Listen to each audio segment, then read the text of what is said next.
Hello, সবাই আশা করি ভালো আছো। তো সবার সাথে একটু কথা বলতে ইচ্ছা করলো। কবিতা পড়া মানে আমার যারা ক্লোজ তারা সবাই জানে আমি ভীষণ ভালোবাসি। আসলে কবিতা কেন ভালো লাগে, এক একটা কবিতা যতবার পড়া যায় আমার মনে হয় আমি কেন, যারা কবিতা পড়তে ভালোবাসেন প্রত্যেকেরই হয়তো এরকম লাগে। যতবার পড়া যায় দেখা যায় যে তার মানেটা কেমন যেন অদ্ভুত রকমের পাল্টে যায়। তো একবার পড়লে যেরকম মনে হয় অন্যবার পড়লে অন্যরকম মনে হয়। এই জন্যই কবিতা মানুষকে খুব অ্যাট্রাক্ট করে। তো আমি আজকে যে কবিতাটা পড়ছি, যদি তোমাদের ভালো লাগে প্লিজ আমাকে জানিও কেমন লাগছে, কোথাও কমই আছে কিনা। আসলে আমি কোনো এক্সপার্ট নই, আমি কখনো শিখিনি। তো আমার নিজের ভালো লাগে সেই হিসাবেই পড়ি।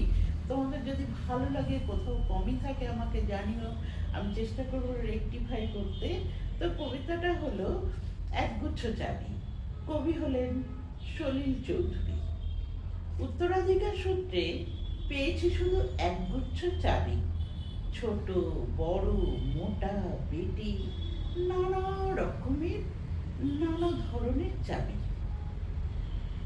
মা বললেন যত্ন করে তুলে রেখে দে। তারপর যখন বয়স বাড়ল, জীবন এবং জীবিকার সন্ধানে পথে নামতে হলো, পকেটে সম্বল শুধু সেই এক গুচ্ছ চাবি, ছোট বড় মোটা বেটে, নানা রকমের নানা ধরনের চাবি। কিন্তু যেখানেই যাই সামনে দেখি প্রকাণ্ড এক দরজা, আর তাতে ঝুলছে প্রকাণ্ড এক তালা। পকেট থেকে চাবির গুচ্ছ বার করি, এ চাবি সে চাবি ঘোরাই ফেরাই, লাগে না, খোলে না। শ্রান্ত হয়ে ঘরে ফিরি। মা দেখেন আর হাসেন, বলেন ওরে তোর বাবার হাতেও ওই চাবি দিয়ে ওই দরজাগুলো খোলেনি। শুনেছি নাকি তার বাবার হাতে খুলতো। আসল কথা কি জানিস, এসব চাবি হলো সততার, সত্যের, যুক্তির, নিষ্ঠার। আজকাল আর এই চাবি দিয়ে এসব দরজাগুলো খোলে না। তবু তুই ফেলে দিস না, তুইও যখন চলে যাবি তোর সন্তানদের হাতে দিয়ে যাস।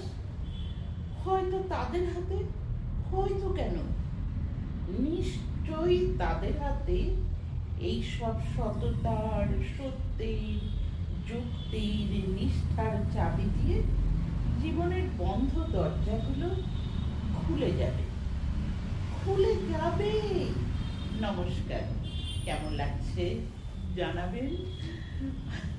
একটু সংকোচ হচ্ছিল সবার সামনে পড়তে, যাই হোক সবাইকে বাই বাই বলছি।